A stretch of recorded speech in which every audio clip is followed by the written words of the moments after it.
मोदी जी को डर लगता है आम आदमी पार्टी से, मोदी जी को डर लगता है केजरीवाल जी से कि एक दिन केजरीवाल जी ही उनका बोरिया बिस्तरा समेट के भारतीय जनता पार्टी का हिंदुस्तान की राजनीति से बाहर कर सकते हैं। इसलिए वो हर हथकंडा अपनाएंगे। हम हर हथकंडे के लिए तैयार हैं। शहीद भगत सिंह जी को जेल में डाला था अंग्रेजों ने, तो यही सोचा था कि अब कोई आज़ादी नहीं मांगेगा। आम आदमी पार्टी इंडिया अलायंस का हिस्सा इसलिए है क्योंकि मोदी जी संविधान को ख़त्म करना चाहते हैं, मोदी जी लोकतंत्र को ख़त्म करना चाहते हैं। पार्टियां तभी तक हैं जब तक लोकतंत्र है, चुनाव तभी तक होते हैं जब तक लोकतंत्र है। इसलिए हम लोकतंत्र को बचाने की इस लड़ाई में शामिल हैं। अब 1 रुपया भी आज तक आम आदमी पार्टी के किसी भी नेता कार्यकर्ता के यहाँ से इतने छापे मार लिए इन एजेंसियों ने, 1 रुपया भी बरामद नहीं हुआ। ये जिनको भारतीय जनता पार्टी कहती थी, मैं तो कल परसों देख रहा था, वो छगन भुजबल जी का कह रहे हैं ईडी की वो फाइल ही गुम हो गई, एप्लीकेशन जो उन्होंने। आम आदमी पार्टी की यात्रा का लक्ष्य स्पष्ट है। हम हरियाणा में व्यवस्था बदलना चाहते हैं। हम हरियाणा के आम लोगों की आवाज को विधानसभा तक पहुंचाना चाहते हैं और हरियाणा में 2024 में सत्ता परिवर्तन करना चाहते हैं। ये बदलाव यात्रा अपने लक्ष्य में कामयाब होगी। सभी साथियों का आज के इस शुभ अवसर पर, बदलाव यात्रा की शुरुआत पर हाथ जोड़कर बहुत बहुत स्वागत करता हूं। हरियाणा एक बहुत बड़े बदलाव के कगार पर खड़ा है। सिर्फ सत्ता में बदलाव नहीं, बल्कि व्यवस्था में बदलाव चाहते हैं हरियाणा के लोग। ये जो बीजेपी, कांग्रेस, इनेलो, जेजेपी एक कुचक्र चला आ रहा है कि एक के बाद दूसरा, दूसरे के बाद तीसरा गद्दी पर तो बैठ जाता है, पर ना तो आम लोगों को बिजली की सुविधा मिल पाई, ना पानी की सुविधा मिल पाई, ना स्कूल अच्छे हो पाए, ना अस्पताल अच्छे हो पाए, ना युवाओं को रोजगार मिल पाया, ना कर्मचारियों को पेंशन मिल पा रही, ना किसानों को उनकी फसल का दाम मिल पा रहा, ना मुआवजा मिल पा रहा। हर तरीके से हरियाणा की जनता पूरी तरह से परेशान है। हरियाणा की बेटियां सुरक्षित नहीं है, जगह जगह से बुरी खबरें सुनने को मिलती हैं। इसलिए अब जब हद हो गई तो हरियाणा के लोगों की, आम जनता की आवाज पर आम आदमी पार्टी आज बदलाव यात्रा शुरू करने जा रही है। जब केजरीवाल जी ने मुझसे पूछा कि भाई हरियाणा में बदलाव की शुरुआत कहां से होनी चाहिए, तो मुझे एक पल के लिए भी झिझक नहीं थी कहने में कि वीरभूमि से आजादी का संघर्ष शुरू किया था, वहीं से यह आजादी की दूसरी लड़ाई शुरू होनी चाहिए। इसलिए आज यहां आपके बीच में खड़े हैं और यहां से जो आवाज बुलंद होगी, यहां से जो बदलाव का नारा उठेगा, वो पूरे हरियाणा के हर हिस्से में, हर विधानसभा में पहुंचते हुए, एक तरफ आप देख रहे हैं कि विधानसभा चल रही है, वहां पर दल पुरानी राजनीति कर रहे हैं, और एक तरफ आम आदमी पार्टी सड़क पर आम लोगों के बीच में उनके हक की आवाज उठाकर, उनका संघर्ष बढ़ा करके हरियाणा के अंदर बदलाव का रास्ता बुलंद करेगी, रास्ता साफ करेगी। मैं साफ तौर पे ये कहना चाहता हूं कि विधानसभा में पक्ष विपक्ष का खेल जरूर चल रहा है, लेकिन विधानसभा के अंदर बैठे हुए लगभग सारे विधायक भारतीय जनता पार्टी के साथ मिले हुए हैं। फिर चाहे वो भारतीय जनता पार्टी की सरकार में विधायक हो या फिर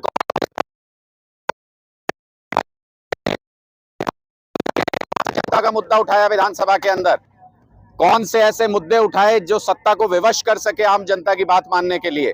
इसलिए अब सड़क पर संघर्ष होगा, इसलिए अब सड़क पर बदलाव यात्रा निकलेगी और पूरे हरियाणा के युवाओं को, हरियाणा के हर समाज को, हरियाणा के गरीब को, हरियाणा के किसान को, हरियाणा की महिलाओं को, हरियाणा के हर वर्ग को साथ जोड़ते हुए ये बदलाव यात्रा, हरियाणा बदलाव यात्रा, हरियाणा की राजनीति के साथ साथ हरियाणा में व्यवस्था परिवर्तन करने का 2024 में काम करेगी।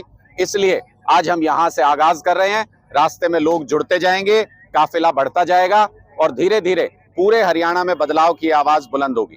आप कोई प्रश्न पूछना चाहते हैं तो पूछ सकते हैं। जिस तरह से प्रदेश के अंदर पहले भी कई यात्राएं निकली हैं, चाहे राहुल गांधी की भारत छोड़ो यात्रा रही हो, अभय चौटाला की यात्रा रही, बलराज कुंड की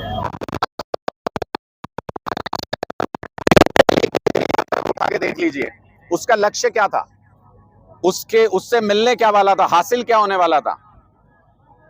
अगर राहुल गांधी जी की यात्रा की बात करें तो कांग्रेस पार्टी ने 25 साल राज किया हरियाणा के ऊपर। अगर कुछ बदलना होता तो बदल जाता ना, बिजली, पानी, स्कूल, अस्पताल अगर मिलना होता तो मिल जाता। ये भारतीय जनता पार्टी 52-55 पता नहीं कितनी यात्राएं निकाल रही है, क्या बदलेगा इससे। पिछले 9 साल से भारतीय जनता पार्टी से हरियाणा का हर व्यक्ति त्रस्त है, परेशान है, हर वर्ग रो रहा है। तो फिर 9 साल के बाद ये यात्रा निकाल के क्या बदलना चाहते हैं। आम आदमी पार्टी की यात्रा का लक्ष्य स्पष्ट है।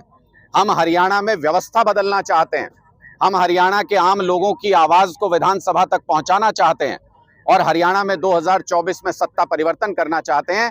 ये बदलाव यात्रा अपने लक्ष्य में कामयाब होगी, इसलिए हवन करके, पूजा करके, हनुमान जी का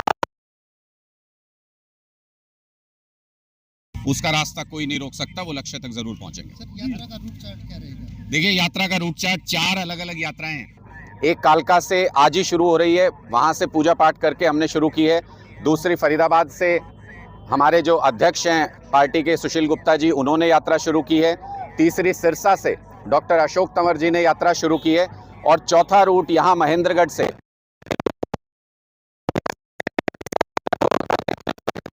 आगे बढ़ेंगे। पूरी पार्टी के सभी कार्यकर्ता जगह जगह पर आम लोगों के साथ इस यात्रा का स्वागत भी करेंगे, इस यात्रा में भी जुड़ेंगे। और महेंद्रगढ़ से होते हुए, अगर मैं इस रूट की बात करूं तो महेंद्रगढ़ से होते हुए पूरे साउथ हरियाणा को कवर करते हुए काफ़ी हिस्से को हम झज्जर, बेरी, रोहतक से होते हुए महम, नारनौल, उसके आगे सफ़ीदों की तरफ जाते हुए और लास्ट में हम पहुंचेंगे कैथल और कलायत। कैथल में इस यात्रा का, इस रूट का समापन करेंगे। इसी तरह से चारों रूट अलग अलग पूरे हरियाणा को कवर करते हुए जब ये यात्राएं समाप्त होंगी तो उस वक्त 90 की 90 विधानसभा पूरी तरह से कवर होंगी आम आदमी पार्टी की इस बदलाव यात्रा में, और 90 की 90 विधानसभा में बदलाव का बिगुल बज चुका होगा। सर, 3 राज्यों में जो विधानसभा चुनाव में आम आदमी पार्टी ने दिल्ली मॉडल रखा था,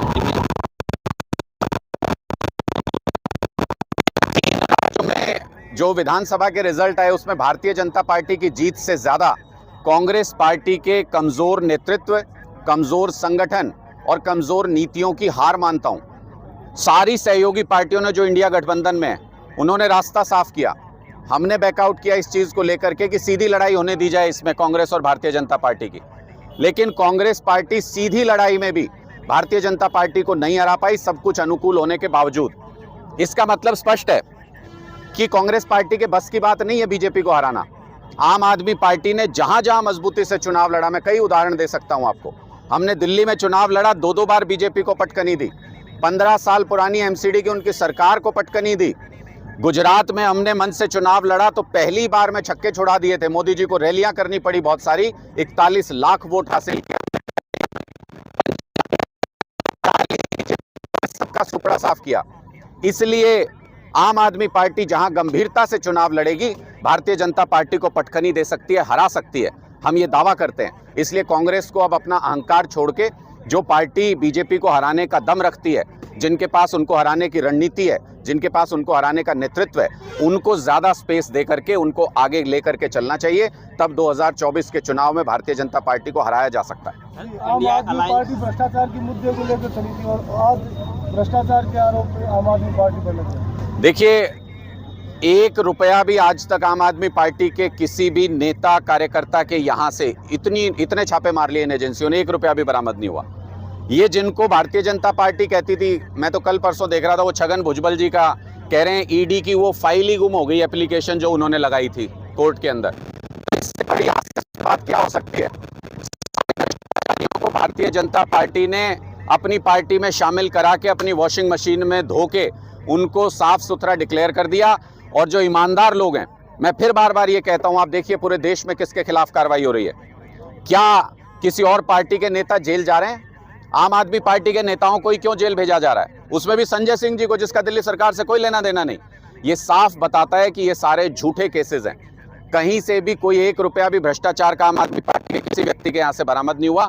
मोदी जी को डर लगता है आम आदमी पार्टी से, मोदी जी को डर लगता है केजरीवाल जी से कि एक दिन केजरीवाल जी ही उनका बोरिया बिस्तरा समेट के भारतीय जनता पार्टी का हिंदुस्तान की राजनीति से बाहर कर सकते हैं। इसलिए वो हर हथकंडा अपनाएंगे, हम हर हथकंडे के लिए तैयार हैं। शहीद भगत सिंह जी को जेल में डाला था अंग्रेजों ने, तो यही सोचा था कि अब कोई आज़ादी नहीं मांगेगा।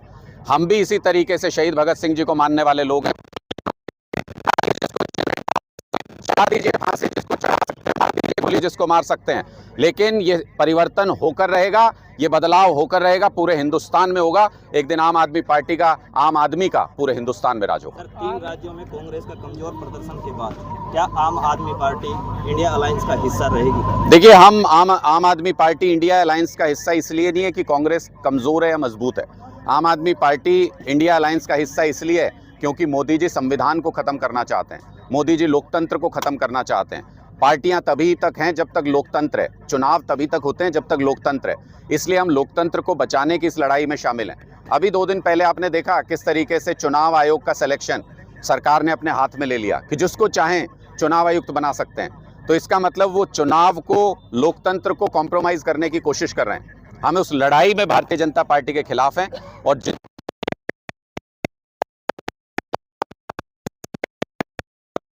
मजबूत गठजोड़ है जो 2024 के चुनाव में अगर कांग्रेस अपना अहंकार छोड़े और सबको साथ लेकर के चले तो 2024 के लोकसभा चुनाव में हम भारतीय जनता पार्टी को और इनके अलाय पार्टनर्स को, जो भी गठबंधन है भारतीय जनता पार्टी को, उसको बुरी तरह हरा सकते हैं। हरियाणा में लोकसभा चुनाव में इंडियन अलायंस के साथ चुनाव लड़ेगी या फिर अकेले? देखिए, आम आदमी पार्टी तो 10 की 10 लोकसभा सीटों पर, 90 की 90 विधानसभा सीटों पर मजबूत तैयारी कर रही है। एक एक गाँव में हमने अपना संगठन तैयार कर लिया है।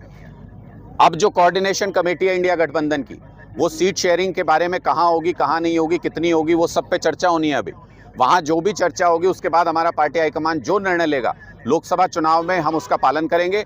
लेकिन हमने स्पष्ट तौर पे कहा है कि विधानसभा चुनाव 90 की 90 विधानसभा सीटों पर आम आदमी पार्टी अपने दम पे लड़ेगी, किसी तरह का कोई गठबंधन नहीं होगा और आम आदमी पार्टी की हरियाणा में सरकार बनाएंगे।